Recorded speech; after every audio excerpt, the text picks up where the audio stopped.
ஜவ்வரிசி பால் இருக்குல்ல, அது நீங்க சாப்பிட்டீங்கன்னா அவ்வளவு குளிர்ச்சியா இருக்கும் மேடம். குழந்தைங்களாம் வராங்க, கண்டிப்பா அவங்களுக்கு பிடிக்கும். இது ஜவ்வரிசி பால் பாயாசம். ஜவ்வரிசி பாயாசமே பிடிக்காதுன்னு சொல்றவங்களுக்கு இந்த பால் ஜவ்வரிசி பாயாசத்தை செஞ்சு கொடுத்து பாருங்க. டேஸ்ட் சூப்பரா இருக்கும். ஏன்னா அந்த லிஸ்ட்ல நானும் ஒருத்தி. வாங்க எப்படி பண்ணு பார்த்துடலாம்.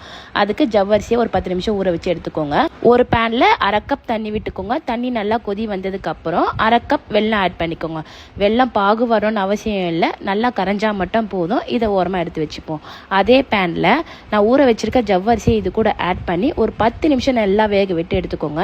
இப்போ 2 கப்பு பால் ஆட் பண்ணிக்கிறேன். திக்கான பால் எடுத்துக்கோங்க, டேஸ்ட்டும் நல்லா இருக்கும். 1/2 கப் சர்க்கரை சேர்த்துக்கோங்க. சர்க்கரை சேர்த்ததும் ஒரு 5 நிமிஷம் மட்டும் குக் பண்ணி எடுத்துக்கோங்க.